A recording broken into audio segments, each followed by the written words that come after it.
Got it.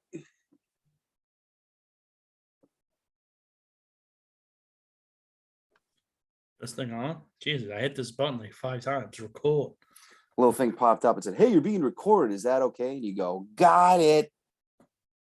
All right, so we're live. Okay. All right. Boom. Ready? And now. Ladies and gentlemen, boys and girls, welcome back. Another episode of Suplex Biddies. Brought to you by Couch Guy Sports. Go check them out one time. Go use the internet, couchguysports.com. Go check out all the blogs, all the other podcasts within the network. Also, big shout out to our sponsors. Axel Gun, massage in a moment's notice. Hunneman might need one on his brain after the weekend he just had. But, Hurts. Real big pain. If you need one of those, go to extragun.com, promo code CGS10 for 10% off your order. And also, we have our good friends over at Shocked Energy. Drink made by gamers for gamers. Not that much caffeine, but enough to keep you focused and razor sharp. ShockedEnergy.com, promo code CGSN, 10% off your order there. Mm-hmm. Another week in the graps. Jones and Hunneman. Diego is a busy, busy man. Happy birthday to our good pal. Yeah. Happy birthday week. Birthday's coming up this weekend. If you live in the Salem area, you go figure out where this dude is DJing on his birthday, and you go and celebrate that man's birthday. Obviously, Hunneman and I cannot due to prior obligations.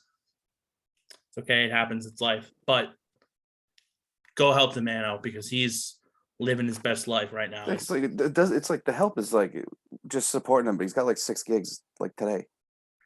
It's unreal. Guys on fire. Monday, Thursday, Friday, Saturday, Sunday. Guys on fire, dude. Killing it out there. Proud. Making the money. All right, let's dive into the grabs this week. Not much to talk about, but enough to have a little bit of an episode here. So let's get it doing. First of all, Hunneman, you look like you got mail. Is that fan mail? I got one here. Let's see what it says. I just gotta open it up real quick.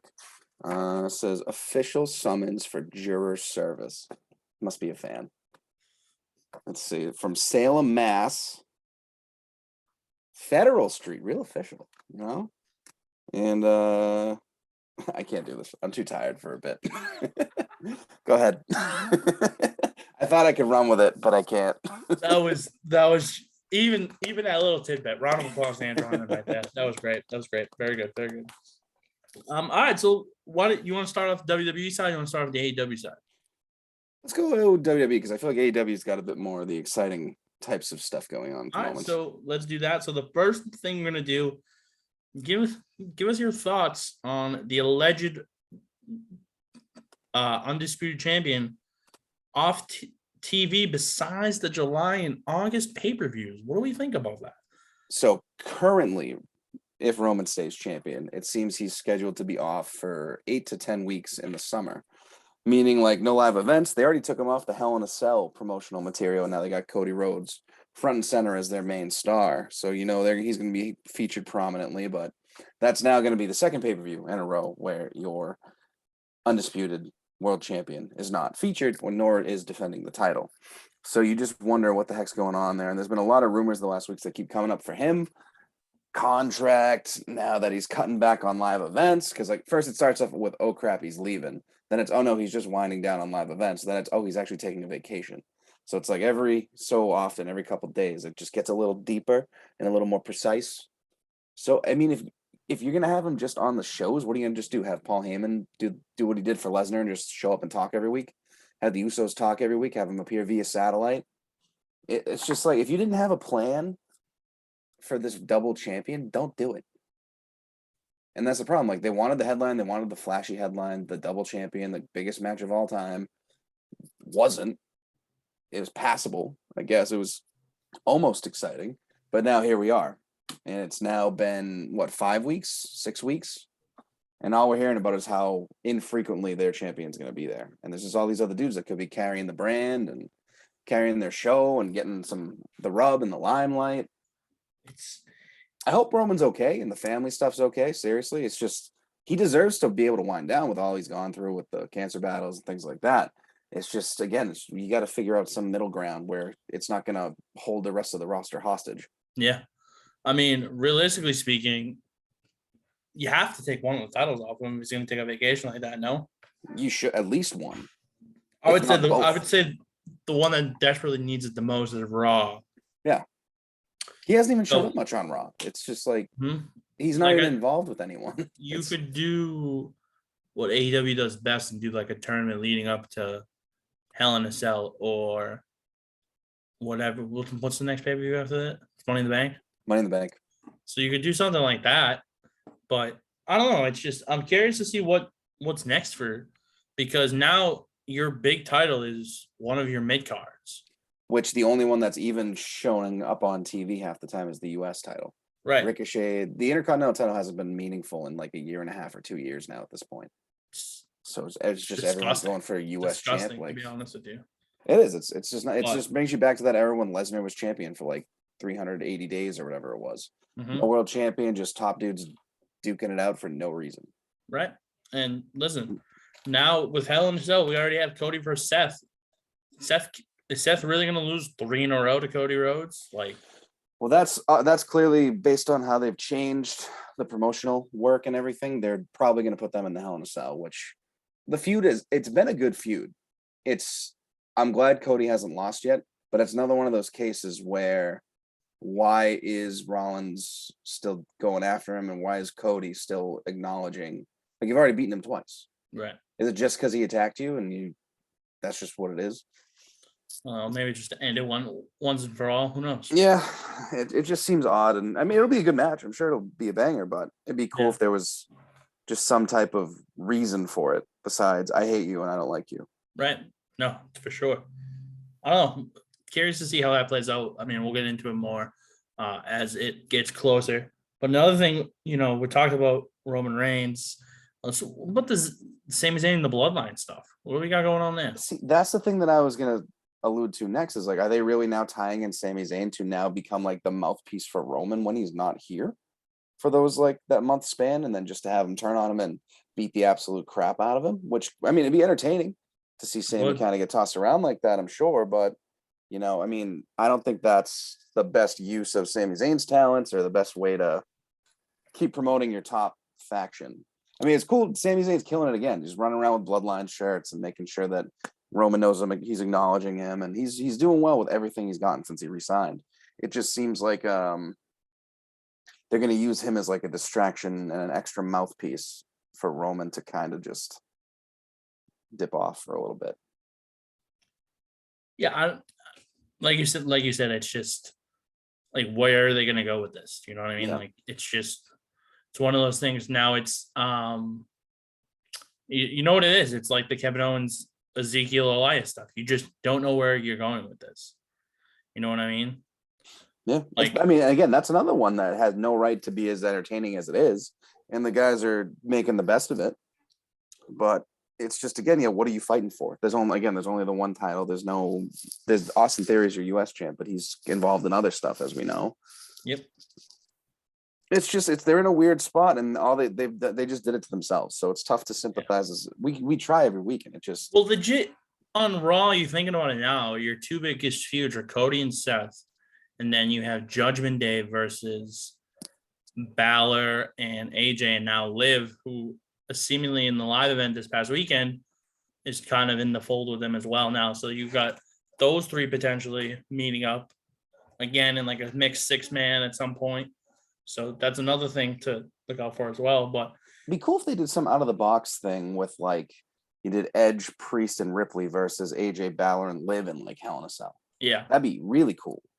Whether it's tornado style, just something different to give you a reason to actually check it out. Yeah. And there was another stat that I saw come up last week after the most recent pay-per-view, and it was saying something like they don't really use these figures as much anymore, but this pay-per-view was the second least purchased pay-per-view in history, I believe, or at least in the last 20 years, since now they're mostly on Peacock and that's where they get the most of their money, but there's still a couple thousand people buying these shows every month, and it's just been dwindling.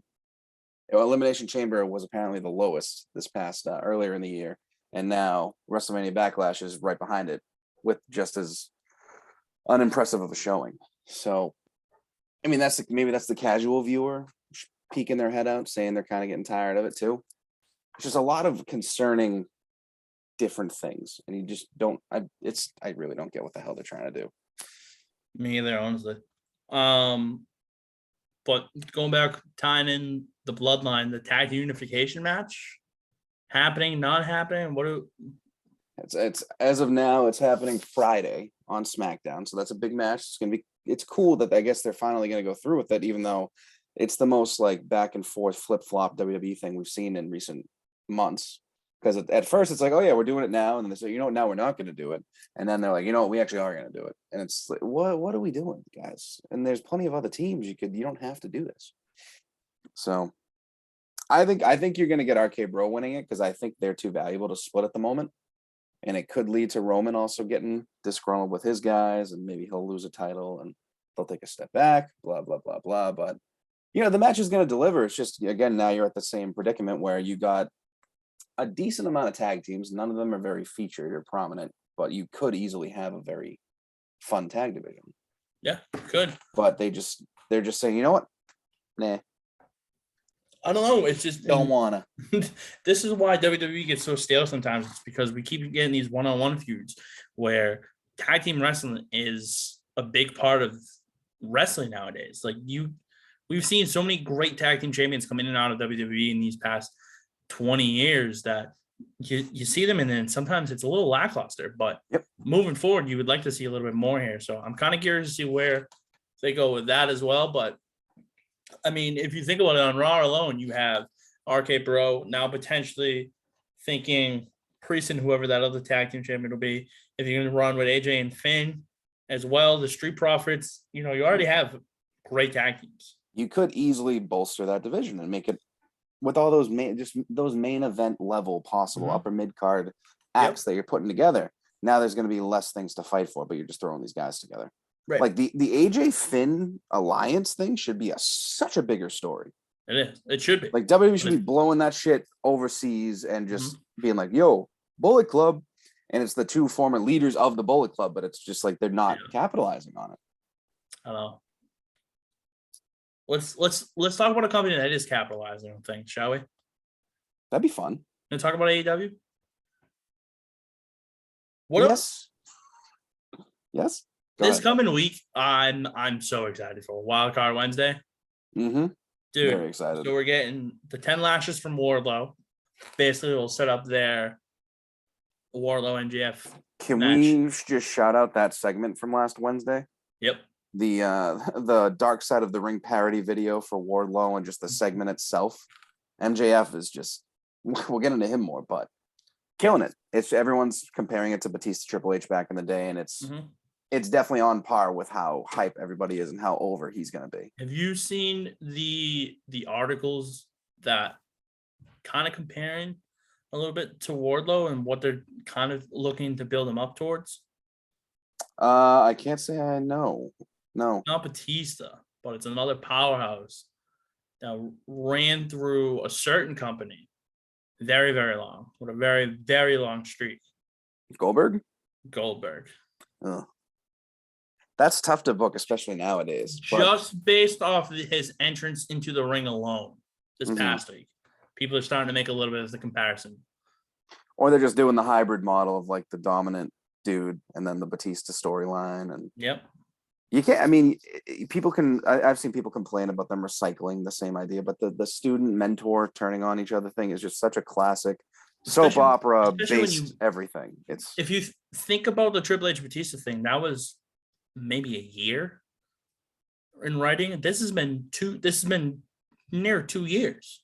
If I'm not mistaken, it started to pick up steam at SummerSlam of like 2004 because Triple H let Batista get eliminated from the Elimination Chamber, I believe, when Randy Orton was the champion and they were trying to get it back. Triple H had the chance. He was up. He could have broken the pin, but he just fell back and let it go. And then from there, it just, that 7 months, 8 months was wonderful. It would have been August.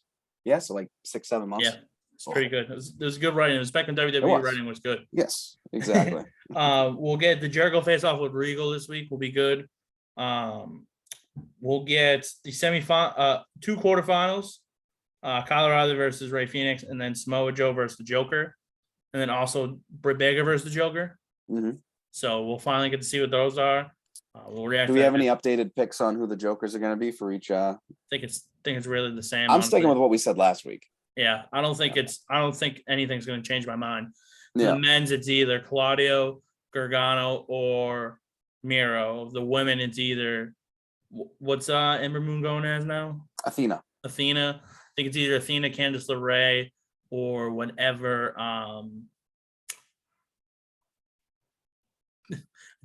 Whatever Tegan Knox is.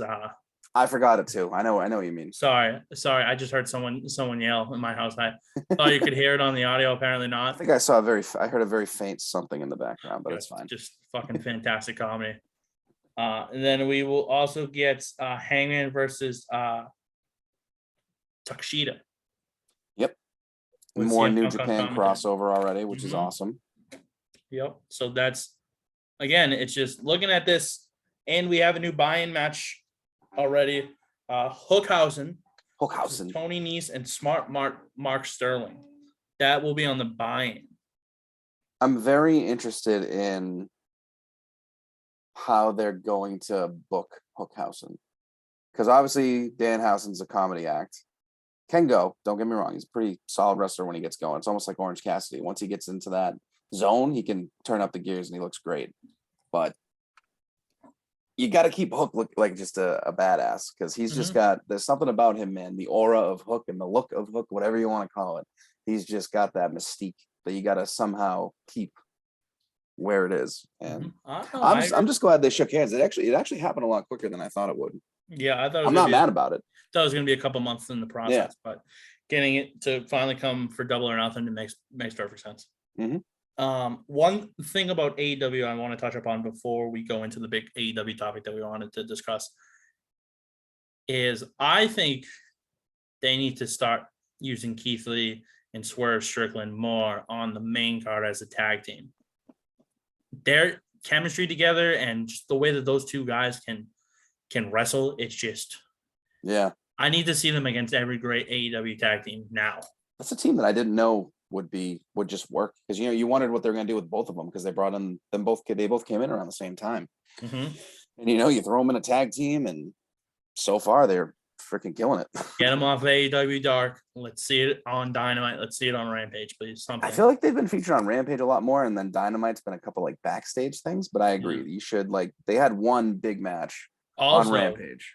Also, speaking of guys that are kind of together, I would not be surprised if Scorpio Sky has a title match at Double or Nothing and Ethan Page costs him. Did you see the little storyline they were doing that he kind of was pretending that him and Frankie Kazarian were still friends, but then they beat him up anyway? Yep. So much for that face turn for Scorpio, but Kaz had a nice little promo. It's coming. Well, they had it when he was feuding with Sami, because just by default, people liked him more. Trust me, it's coming and it's gonna be fun. I'm curious to see who he's gonna defend the TNT title with at Double or Nothing. But yeah, let's dive into the big AEW thing. MJF, you touched on it a little bit. Contract negotiations going the wrong way, rubbing AEW officials the wrong way. What are we thinking? It's lovely how confusing this is, because you can't tell if it's a work. And MJF has lived the gimmick literally on Twitter, in person, at signings, anywhere. Probably lives the gimmick at home. He has his mom showing up to TV shows in Long Island with signs that said, "My son didn't wish me Happy Mother's Day," or whatever it was. So it's they're really showing you that he's a piece of work. And the rumors going on is that, he wants to be paid like a top act, which is understandable because he is a top act. But there's there's a discrepancy in they want him to sign for more years, or there's some disconnect that keeps getting reported on that's sort of picked up steam the last few weeks. And most of the time you just rub it off and they're just working it. But then you look at what happened with Cody and you say, okay, well, this, hopefully it's not a common trend, but maybe it has some legitimacy, because no one believed the Cody thing. And here we are. He's your top guy on Raw now. So he did He did Barstool's Wrestling Podcast, which was awesome. Talked about very good listen. Talked about the guys in WWE that he would like to have matches with, that he could have good matches with, along the lines of Seth Rollins, The Miz, and Roman Reigns. If he were to come into WWE, what would that first feud that you would want him to go at 1-on-1? You got to keep him a heel. People are going to cheer him for a bit, but he'll get him to turn on him. I genuinely think it has to be like a main world title feud. What they used to do in TNA almost when they had a new WWE guy show up. Mm-hmm. Whoever the world champion is, that's your new opponent. Or in NXT, show up and get a nice, prolific, prominent role.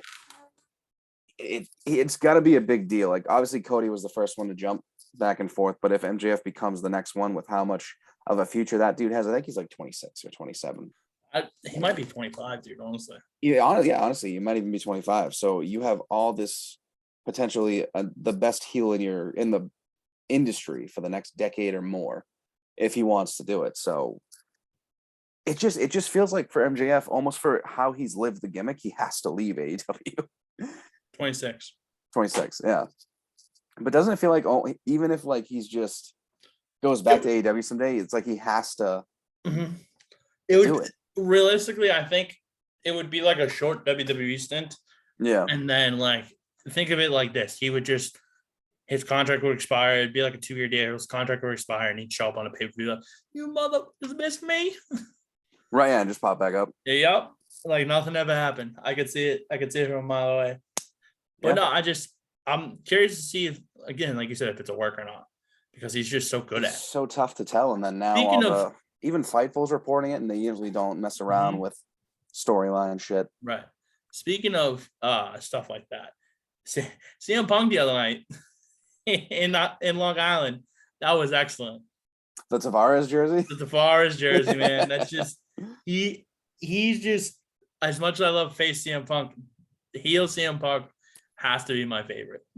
There is a very large part of me that wants him to beat Hangman just to become a heel. So we can get that 2011, 2012 Punk run again. I think that's what we're gonna get. Because they're kind of like teasing Hangman's the one that's gonna turn, but if you think about it, right? You get heel Punk. How long do you run it? Who beats him? When you have someone beat him, it's gonna be a very big moment. And right now I couldn't even tell you who. So think of it like this. Thinking of that heel Punk, they had to have The Rock beat him. You know what I mean? For the title?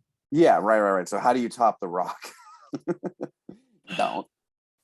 It depends on who they decide to run with as the pillars. You know, could be a Jungle Boy, could be a Darby, could be a Danielson, could be a Moxley, could be a Wardlow. Could be Kenny Omega. You think they're not? You think Kenny Omega? Yeah, it could be Wardlow. You think Kenny Omega's not going to come back as a babyface after all this time? Oh my god, dude! Kenny versus CM Punk. Oh. Yes, heel Punk versus face babyface Kenny Omega. Oh man. Yes. That would be unfreaking real. All right. Any final thoughts? The only one that I want to touch upon that is depending on what era of wrestling you grew up in, it could be a big deal. Is Ric Flair officially announced that he's going to compete one more time at 73 years old with, I believe, a dude that has a pacemaker attached to his heart. Is going to compete one more time sometime this July. And that's why he's been posting a bunch more videos training with like Jay Lethal and stuff like that. Cool, I guess. Some dudes should not. The dude almost died a few years ago. He's going to die in the goddamn ring. Like, we don't need the real life version of The Wrestler. If you've ever seen the movie when Mickey Rourke does his patented move off the top rope and then literally like has cardiac arrest or whatever it is, his heart explodes. We don't need that, especially for a guy like Flair. So we'll see if that picks up any more steam. And we all know the controversy that's followed him since Dark Side of the Ring and the plane ride from hell. So sort of a very big-ish side story. I just hope he doesn't get hurt. You know, it just feels like. Just curious who he's facing. Honestly. Yeah, it's they better trust the fuck out of whoever that is. Yep. 73-year-old Ric Flair taking bumps, like ugh. But besides that, yeah, I mean the MJF thing's something to keep an eye on. Again, I don't even know if I'm getting worked. I don't think anyone knows if they're getting worked or not yet. So good for them for keeping the mystery alive. And I'm excited for the wild card. That's the thing I'm looking forward to the most this week. Yep. Should be a good week of wrestling. That's definitely something to top it. But for both of us here, hopefully we'll get Diego back when his schedule is not too busy. Signing off for episode God knows what. But Suplex Biddies brought to you by Couch Guy Sports. Make sure to check them out one time. Use the internet, god damn it, and check them out because It's Suplex Biddies, and we are signing the hell off.